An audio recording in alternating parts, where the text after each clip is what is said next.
Hey, what's going on everybody? Matthew from therighttrader.com back again with another stock market video. Today we're going to be doing a price prediction and review of Apple stock for 2023. And I'm not going to lie, I took a look before this video at some of the technicals on the in-depth Apple chart, and there is some worrying stuff going on here.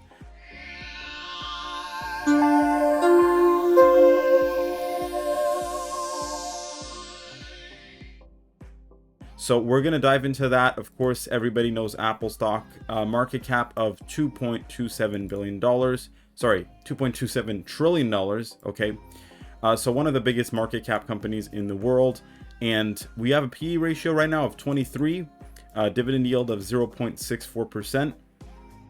And of course, you know, Apple stock has had a tremendous run in the last few years. But this last year was starting to get a bit ugly. And now the question is, can we fall lower, or, you know, can we bounce back from here? Of course, in the last, decade, pretty much, we had the biggest bull run ever for Apple. The thing is, though, we're under different economic conditions now, and we're seeing what, could be potentially the beginning of inverse head and shoulders pattern. It could be just, a straight up drop from here. So we're going to talk about that, and we're going to talk about the signals that I spotted that are a bit worrisome to me, actually very worrisome. I did not even realize how bad it was until I looked in depth in the chart, but this definitely has me concerned, not only for Apple, but for the US stock market in general, because of course Apple, as one of the biggest stocks in the US stock market, has a huge impact on, the stock market itself, and it's a good gauge for the general economy. So if Apple is going to drop a lot, not good for the rest of the stock market, and probably a signal that the economy could weaken substantially. Now, what are some of these signals? Well, first off, if we dive into the financials, which not that many people look at financials anymore, but there's some hints there. I want you to pay attention to the net profit margin here, just under 23%. You can see drop off of over 6% in the last year. If we go back to 2021, you're going to see that the net profit margin has been steady declining since then. And that's something that I don't like to see. Now, you can see that that has directly impacted their net income, right? So this is one sign that Apple is, not being able to be as profitable as it once was. Of course, it'll probably still always be a titan of a company. Now, I also saw some articles here that say Apple's expected to post its first revenue decline since 2019 on Thursday. We got another one here. Apple is likely to report a weak first quarter, but eyes will be on its outlook. Okay, so I just so happened to see this right before this video, but this is another sign that we could see Apple stock seriously start to weaken, like some of its peers, such as Tesla. So if we look at now what has been going on, we have dropped off from the all-time high.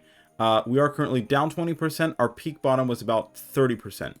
So that's already a decent sized pullback for Apple. The question here is, could we start heading into a full-blown crash? And I'm on the weekly chart right now. Right off the bat, we have a major bearish divergence. Okay, this is on the weekly chart. So seeing on the weekly chart a bearish RSI divergence, where the price, yes, it's been dropping, but we kind of had in this same time period just a bit of an up and down.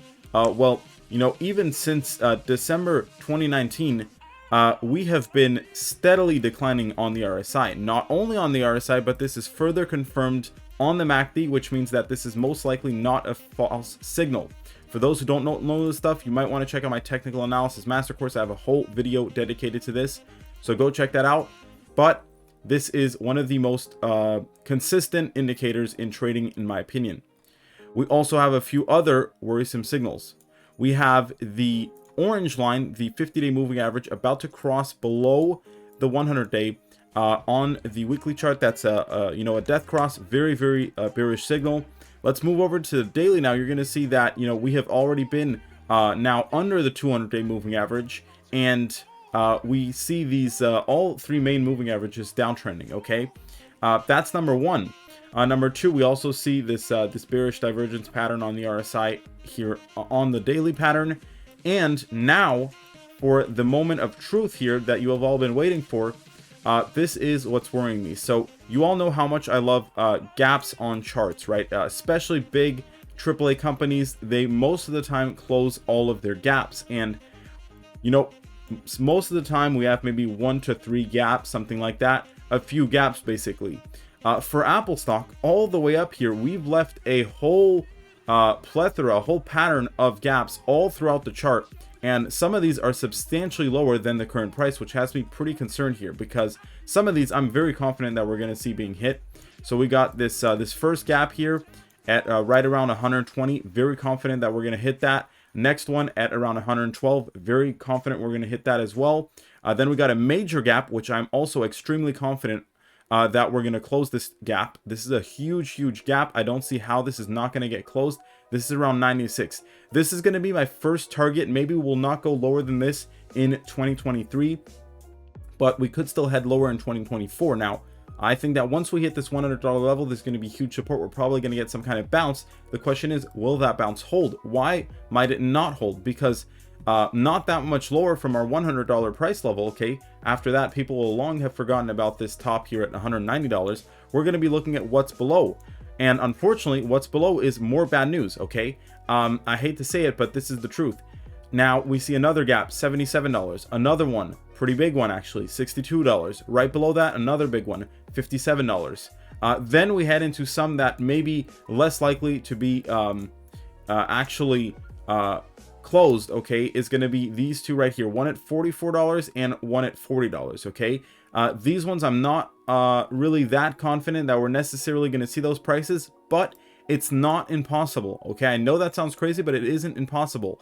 You have to remember that Apple stock heavily outperformed, you know, the stock market in the last few years, the last decade even.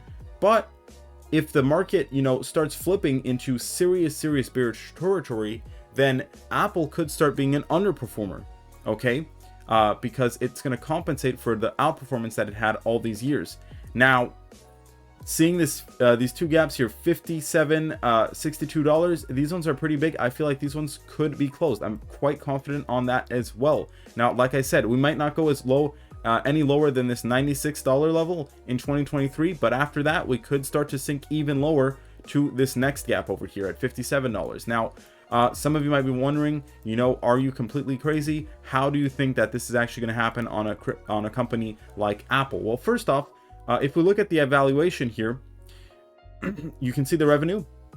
Yes, they have very good revenue, but $2 trillion for this revenue is actually quite high now, and especially for the net income more specifically. On top of that, you know, if I tell you, well, Apple stock is going to drop 50%, that brings it to $1.1 trillion in market cap. Does that mean Apple is, you know, some kind of baby company? No, it's still a huge company. It's just not as inflated as it might be right now. So a 50% drop is actually quite feasible in this type of scenario, even a bit lower, right? If Apple went to $900 billion in market cap, $800 billion, is that really that unrealistic? Now, if we go ahead and take a look at what that drop means from the all-time high here, if we hit my $96 target, that's going to be about a 46%, 47% drop, basically right around that 50% pullback level. If we head lower down to, you know, that $62 level, $57 level, we're looking at approximately a 68% drop. And at the absolute peak bottom here that I talked about, that $40 level, we're looking at 78% drop.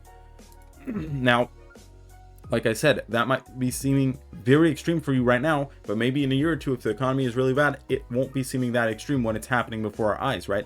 That literally happened and is happening with Tesla stock right now, okay?